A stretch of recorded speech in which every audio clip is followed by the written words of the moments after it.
I'm Casanda, and I'm a member of AMAPCEO. I'm here in the challenge zone of the Ontario Science Centre, taking a coffee break with my colleagues, both in AMAPCEO and OSC. And we're all proud members of the Ontario Civil Service, and we're here to show our united support for our right to collective bargain with our employer. An employer currently that doesn't seem that interested in that process. We're here to stand up for the barrage of cutbacks and attacks on the fabric of the public service. And we're here for fair wages and health benefits. And mostly, we want to be appreciated for the great work that we do. Now, if you mention the Ontario Science Centre to just about anybody, you'll always hear, "I love that place." And it's a great institution. It was one of the first, and it's still one of the best science centers in the world. And the reason is because of the staff. The members of OSC, the members of AMAPCEO, a great collection of talented individuals, highly skilled. We build, we research, we develop, we design, we build all our exhibitions. We create the demonstrations and the programs. We host your visit. We do everything we can to make your visit to the Science Centre a great experience, a place where you're going to enjoy coming with your family. And so I'm here in the Challenge Zone, where we host classes and corporate events, where we work with people to develop their innovation skills, to be involved in team building and problem solving. And so that's a pretty good context for our current situation or problem with the government, because they don't seem to be putting any innovative ideas on the table. They don't seem to be interested in working with us as a team. So they should probably come down here, go through a challenge zone, and maybe build those skills. Now, in order to encourage our bargaining team and to show them, that's okay, they're welcome. I'm not going to say anything that's bad, but thank you, David. Pardon? You invited them to participate in the challenge. That's right. So anyway,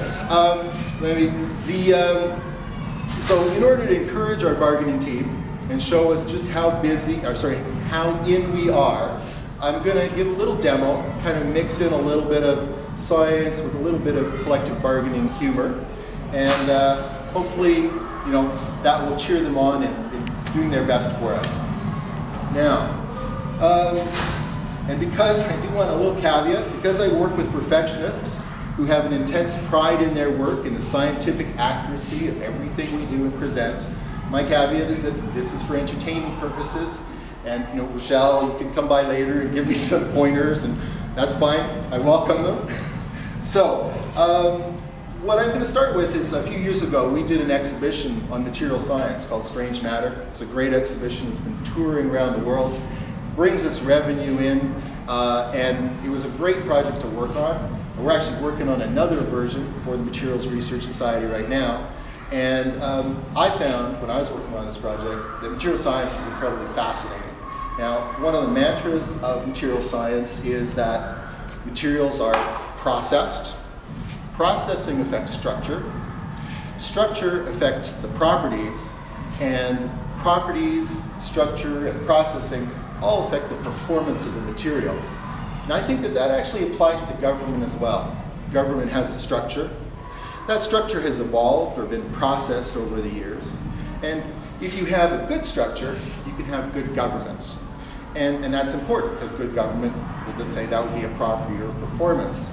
Now, when you start to deteriorate the materials or the structure of government, for example, if you start to hurt the employees, the people that are doing the work by cutting back their health care, or making them feel a little less secure in their jobs, or just making them feel less valuable. You start to deteriorate that structure. And when the structure starts to deteriorate, that's when things start to fail. Now, you might ask, so how strong is the government's position? Or maybe a more important question is, how strong is AMAPCEO's resolve to protect our collective agreement? And I'm going to use a little materials analogy to answer that question. First of all, I have a piece of memory foam. And memory foam is a really cool material. It's very flexible. You can squish it. You can put your face into it and leave an impression. You know, you can bend it, and it always seems to come back to its own shape.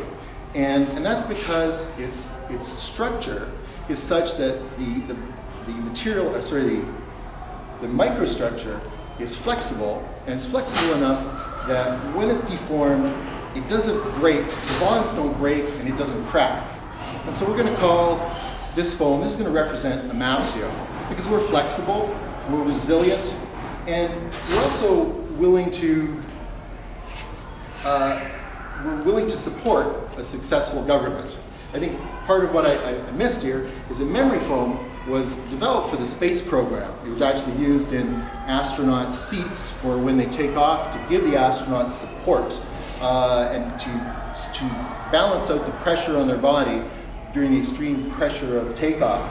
And so that's why I say that, you know, we're flexible, we're resilient, and we're also willing to support a good government. Now, okay, Tom? Yep. Oh, keep going. It'll last for, I'm almost done. So, here we have another material, a very different material, a pine board. And this pine board is very hard, it's very rigid, it's not very flexible. And the interesting thing about pine is its structure. It's made of, you know, interlocking fibers, and those fibers, they don't want to slide, or if you push them under pressure or you hold them apart, they want to stay there and hold on to each other. And so it's kind of like the government's position, hard and inflexible. And so you might ask yourself, well, which of these two materials is stronger?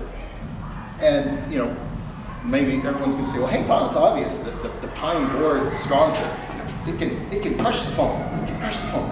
But the foam's going to come back because the foam's resilient. And you can say, well, Tom, the pine board is still it's still strong and hard. You can't put your face through that board. But actually, you can. That's the thing, is because if you understand the structure of the pine, you'll also understand that those fibers, although they don't want to slip this way, they're not really that strong that way. Something called defects in the surface, little cracks, and those defects, they'll actually start to give away if you bend, and that crack will propagate right through the crack. Now, so there is a kind of a moral to this, and that is that the point is that AMAPCEO wants to be a partner with the government in solving our differences. We understand the way government works, we understand its structure, and we can work to make it better.